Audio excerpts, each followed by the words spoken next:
বন্ধুরা, আসসালামু আলাইকুম and welcome to my channel a day of daily life. আশা করি আপনারা সবাই ভালো আছেন এবং আলহামদুলিল্লাহ আমিও ভালো আছি। তো চলে আসলাম আরেকটা নতুন ব্লগ নিয়ে।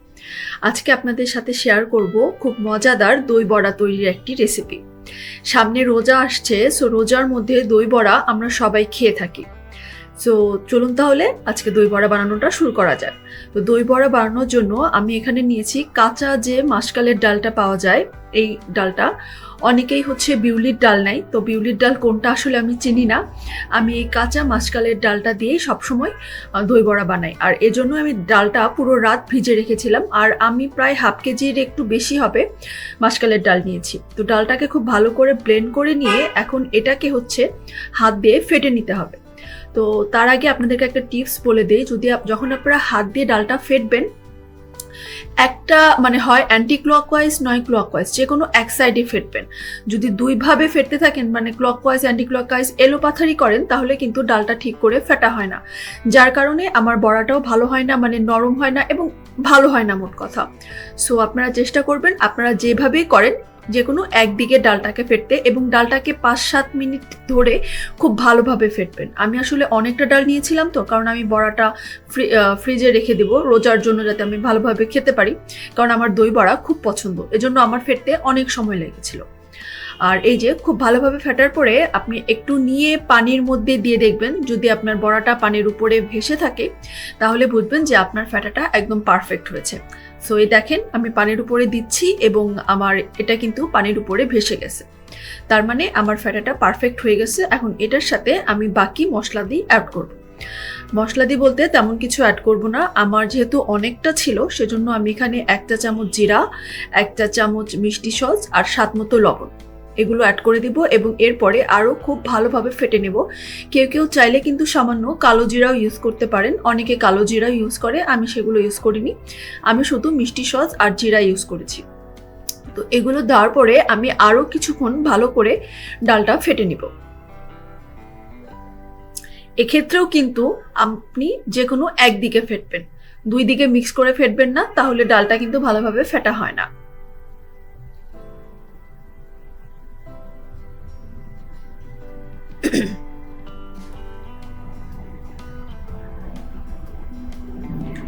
আর এখন বড়াগুলো ভেজে নেওয়ার পালা। বড়াগুলো ভাজার সময় কিন্তু খেয়াল রাখবেন যেন কড়াইয়ের তেলটা খুব বেশি গরম না হয়, মিডিয়াম তেলে গরম করব, কারণ আঁচটা বেশি হলে কিন্তু দেখা যাবে বড়াটা লাল হয়ে গেছে কিন্তু ভেতর দিক থেকে কাঁচা রেখে গেছে।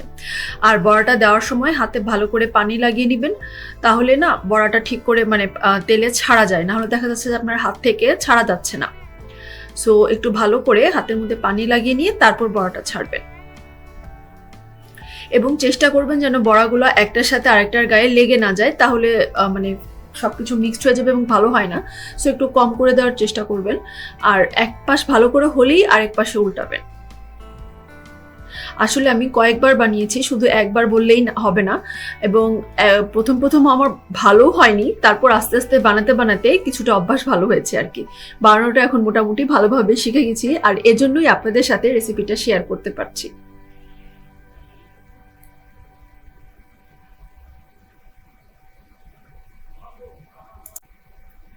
ভালোভাবে দুপাশ উল্টিয়ে ভেজে নেবেন, খুব বেশি লাল করতে হবে না, বা আপনি যদি একটু লালচে রং চান সেটাও করতে পারেন।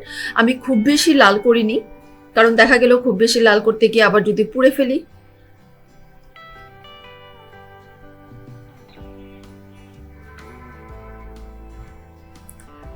আর এখন বড়াটা যেটা আপনি ইনস্ট্যান্ট খাবেন সেটার জন্য বলছি, যদি আপনি ফ্রিজারে রেখে দিতে চান তাহলে ভাজার পরই ঠান্ডা করে আপনি ডিপ ফ্রিজে রেখে দিতে পারেন, কিন্তু আমি যেহেতু বানাচ্ছি আর কিছু না খাই তাই কি হয়, সেজন্য আমি কিছুটা বড়া এখন আসলে পানিতে ভিজিয়ে রাখবো খাওয়ার জন্য। আর এটার জন্য আমি পানিটা নিয়েছি একটু কুসুম গরমের থেকে বেশি গরমে নিয়েছি, কুসুম গরম বলবো না, আমি একটু বেশি গরমে নিয়েছিলাম পানিটা। তারপরে এখানে 1 চা চামচ চিনি, 1 চা চামচ লবণ দিয়ে ভালোভাবে মিক্স করে নিয়ে বড়াগুলো এখানে দিয়ে দিব, এবং প্রত্যেকটা বড়া যেন খুব ভালোভাবে পানির মধ্যে ডুবে যায় সেটা খেয়াল রাখতে হবে। সো আপনি যতগুলো বড়া নেবেন সে অনুযায়ী পানিটা নিয়ে নেবেন, তাহলে আপনার বড়াগুলো পানিতে ঠিক ভালো করে ডুবে যাবে। যদি বড়াগুলো পানিতে ঠিক ভালো করে না ডুবে যায় তাহলে কিন্তু এই বড়াগুলো নরম হবে না, তো যার কারণে পরে কিন্তু খেতে ভালো লাগে না। সেজন্য আপনাকে এমনভাবে নিতে হবে যেন বড়াগুলো খুব ভালোভাবে পানিতে ডুবে যায়। এবং এটাকে কমপক্ষে আধা ঘন্টা রেখে দিতে হবে। আপনি হাতে যদি সময় থাকে তাহলে আরও একটু বেশিক্ষণ রেখে দেবেন, তাহলে বেশি ভালো হয়। আমি কিন্তু প্রায় 2-3 ঘন্টা এভাবে রেখে দিয়েছিলাম। না সরি, 2-3 ঘন্টা না, একটু বেশি বলে ফেললাম, অ্যাটলিস্ট 1 ঘন্টা। আমি 1 ঘন্টার মতো রেখেছিলাম। সো আপনি এরকম রাখলেই হবে। আর এখন হচ্ছে একদম অথেন্টিক একটা স্বাদ পাওয়ার জন্য একটা কড়াইয়ে সামান্যতম তেল, এর মধ্যে মেথি, কালো জিরা, জিরা, আদা কুচি আর কারি পাতা, এগুলো দিয়ে সামান্য একটু ভেজে, ওই যে বলে না বাগার দেওয়া যেটাকে বলে আর কি, এটা আমি ওই ভিজিয়ে রাখা মানে বড়াগুলো যে পানিতে ভিজিয়ে রেখেছি সেখানে দিয়ে দিব। দিয়ে আমি ঢেকে দিব। তাহলে কিন্তু মানে একটা দই বড়ার যে অথেন্টিক স্বাদ থাকে সেই স্বাদটা কিন্তু পাওয়া যায়।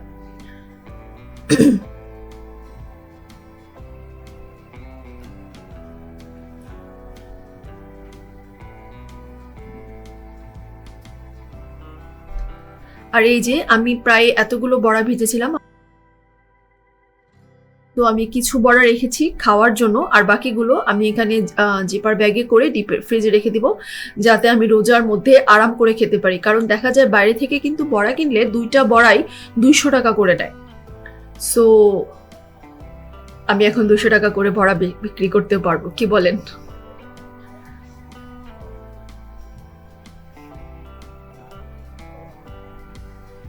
এটা কিন্তু আপনি অনেকদিন রাখতে পারবেন, শুধু 1 মাস না, ডিপ ফ্রিজারে আপনি অনেকদিন রাখতে পারবেন। আর এখন তাহলে চলুন দই বড়ার দইটা রেডি করে নেওয়া যাক। আমি সবসময় আড়ঙের টক দই খাই, সো আমার কাছে আড়ঙের টক দই থাকেই বাসায় সবসময়। তাই এখানে আমি আড়ঙের টক দই নিয়ে নিলাম, আর এখানে পরিমাণ মতো চিনি নিয়ে নিলাম। চিনিটা আপনি আপনার স্বাদ মতো নেবেন, চাইলে একটু কমও নিতে পারেন, বেশি নিতে পারেন। কিন্তু দই বড়া যেহেতু দইটা একদম টক, সো চিনিটা একটু বেশি নেওয়া ভালো। আর এটাকে খুব ভালোভাবে ফেটিয়ে নেবেন। যদি খুব বেশি ভালো হয় যদি আপনার দইটার মধ্যে পানি না থাকে, কিন্তু আমার কাছে যেহেতু দইটা ফ্রিজে ছিল, আমার দইয়ের মধ্যে অবশ্যই পানি ছিল, যদিও আমি চেষ্টা করেছি একটু পানিটা ছেঁকে নিতে। আমার দইটা প্রথমে কম হয়ে গিয়েছিল, তাই আমি আরো একটু বেশি দই নিয়ে নিচ্ছি, আর সুন্দরভাবে চিনি দিয়ে দইটাকে ভালোভাবে ফেটিয়ে নিচ্ছি। ওফ, আমার তো এখনই জিভাতে লাল বের হচ্ছে। এই দইটা খেতেও এত মজা। আমার তো টক দই এমনিতেই পছন্দ, আর এই দইটা তো আরো পছন্দ। আর এই যে দেখেন আমার বড়াগুলো কিন্তু একদম নরম হয়ে গেছে। এখন আমি ভালো করে বড়াগুলো থেকে পানি চিপে বের করে বাস দইয়ের মধ্যে ভিজিয়ে রাখবো। তবে এটা কিন্তু আপনারা একটু বেশিক্ষণ ভিজিয়ে রাখলে আমার মনে হয় ভালো লাগে, যদিও আমি এটাও প্রায় ঘন্টাখানিকে ভিজিয়ে রেখেছিলাম। এখন উপর দিয়ে আবার একটু দই দিয়ে দিব। আপনি যদি আরো বড় পাত্র নেন তাহলে আমার মতো এরকম ডবল করে দেওয়া লাগবে না, একবারই আপনি খুব ভালো করে হয়তো ডুবিয়ে দিতে পারবেন। বাট আমি একটু স্টাইল করার জন্য একটু এই পাত্রটা নিলাম আর কি। আর এই তো এরপরে আমার বাসায় আগে থেকেই ধনিয়া আর পুদিনার সস ছিল, সো সেটা দিয়েছি। আর তেঁতুলের টকও বানানো ছিল, সেটা দিয়ে দিয়েছি। একটু ভুজিয়া থাকলে কিন্তু আরও ভালো হয়, কিন্তু আমার কাছে তখন ভুজিয়া ছিল না। আরেকটা কথা বলে দিই, আমি একটা জিনিস ভিডিও করতে ভুলে গিয়েছি। আমি কিন্তু সামান্য একটু চাট মশলা দিয়েও গার্নিশ করে তারপর খেয়েছি, বা যখন চাট মশলাটা দিয়েছি সেটা আর আমি ভিডিও করতে আমার মনে নেই, সেজন্য আমি আপনাদেরকে বলে দিচ্ছি যে যার মতো করে নেবেন। অনেকে হয়তো এর উপরে ডালিম ছিটিয়েও নেয়। তো এই তো হলো আমার খুবই মজাদার দই বড়ার রেসিপি। আশা করি আপনাদের আমার আজকের এই রেসিপিটি ভালো লেগেছে। যদি ভালো লেগে থাকে তাহলে একটা লাইক দিতে কিন্তু ভুলবেন না। আর আমার রেসিপিটি দেখে কারা কারা বাসায় দই বড়া ট্রাই করলেন তা আমাকে কিন্তু কমেন্ট করে অবশ্যই জানাবেন। তো আজকের মতো এখানেই বিদায় নিচ্ছি। যদি আমার ভিডিওটি ভালো লেগে থাকে তাহলে একটা লাইক দিতে কিন্তু ভুলবেন না।